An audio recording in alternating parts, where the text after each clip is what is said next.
Pada awal tahun 1912, bongkahan es besar telah meruntuhkan gletser di barat daya Greenland. Es ini berasal dari salju yang turun ribuan tahun sebelumnya, mungkin saat mamut masih hidup di bumi. Kemudian, gunung es super besar ini mulai bergerak. Panjangnya lebih dari 520 meter dan bobotnya lebih dari 75 juta ton.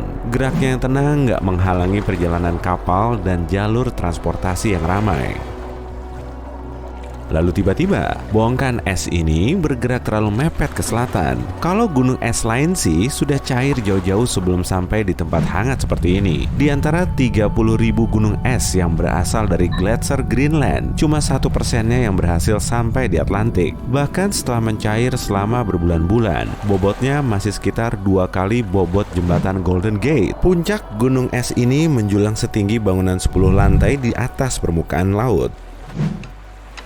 Beberapa hari sebelum gunung es ini sampai di Atlantik, sebuah kapal raksasa mulai mengangkat sauh dengan membawa lebih dari 3.000 penumpang dan awak kapal. Kapal pesiar super mewah ini digadang-gadang sebagai kapal terbesar yang pernah dibuat. Titanic menabrak bongkahan es besar pada tanggal 14 April di Atlantik Utara, 600 km dari Newfoundland. Dalam kecelakaan yang nggak bisa dihindari ini, sedikitnya 5 kompartemen lambung Titanic bocor, kemudian mulai dipenuhi air.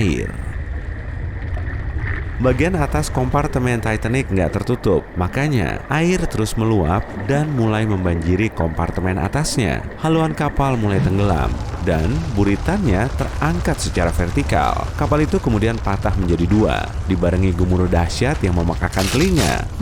Kita semua tahu kelanjutannya. Lalu kemana ya perginya gunung es itu pasca insiden Titanic?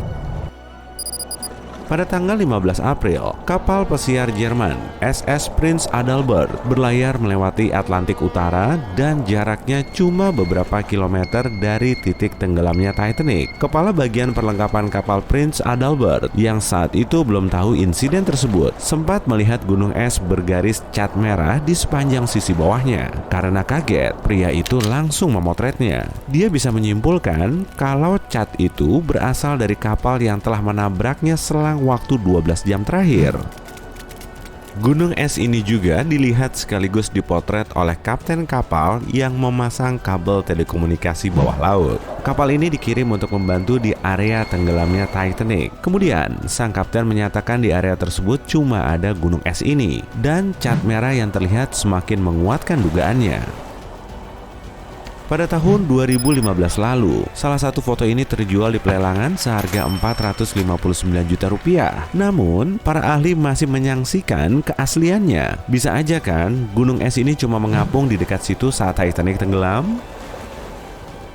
Kapal besar yang nggak bisa tenggelam itu telah karam di dasar Atlantik Utara dan bangkainya masih teronggok di situ. Tapi si gunung es terus bersafari di lautan, bikin bingung beberapa saksi dan perlahan mencair di area sekitarnya. Kemudian lenyap sebelum 1912 berakhir.